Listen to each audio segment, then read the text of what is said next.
Tom, we got to talk trade. Here we are in Davos. TPP is on many people's minds. You issued a statement of support for TPP last week, but lawmakers, many have said they're not going to touch this bill before the next election. How much is the Chamber of Commerce, you specifically, willing to stick your neck out to try to make this happen now rather than later? Well, the steps in getting that done were first to get the Trade Promotion Authority, which was very tough to do in both the House and the Senate, but we got that done. Then they had to finish the negotiation, and they did that. Is it perfect? No. And there are 2 or 3 things that have to be fixed, but you don't have to open the deal. It can be done at home, or it can be done in agreements with other countries. Then the big question, we're gonna get this done, but when do you vote it? Tom, I don't know anybody who counts noises up on Capitol Hill better than you do.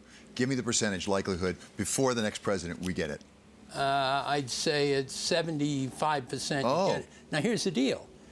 If you tried to vote it right now, the Senate wouldn't let you do it, because they're not going to take 3 or 4 very important senators at a time when they're 4-1 or 3-1 running for office, more Republicans than Democrats, and put them at risk. I think they'll either happen right after the election, or it'll happen in a lame duck session. And everybody thinks that's a bad deal. We should push it now. You can't make it go now, and I'll give you a second reason to let it go for a little while. We still have to go get some Democratic votes. We have to go and get Republican votes. And remember, a trade deal, when it's all said and done, it's successful if you win by 2 votes. 1 vote to win, and 1 vote in case somebody dies on the way to the vote. Oh, my God. All right. Let's say, though, we push it off.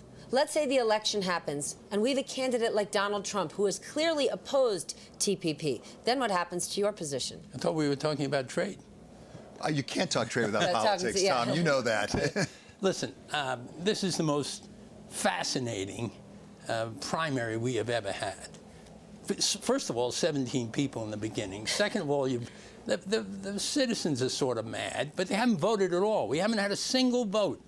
Now you're beginning to look at what's happening in Iowa and up in New Hampshire and what's going on. In the poll that came out this morning, Jeb Bush had 13 points up from 3, and I'm not saying who's going to win. I'm just telling you that on both the Democratic and the Republican side, we're getting down to the real stuff, and it isn't going to end up the way you think. But Tom, why aren't you in some trouble, whether it's a Democrat or a Republican? It's not just Trump. Hillary Clinton has said that she is against TPP. Bernie Sanders. Well, Bernie Sanders is one deal. What Hillary has been doing in this primary is trying to run 1 step faster than the senator from Massachusetts, who has been threatening her and pushing her to take these far, far progressive, very, very left steps. If she were to get nominated, if she were to be elected, I have a hunch that what runs in the family is you get a little practical if you ever get the job. We used to call it triangulation, right? Back in the old Clinton days, right? Well, so that's U.S. Chamber of Commerce President Tom Donohue. Thank you very much for being with us, Tom.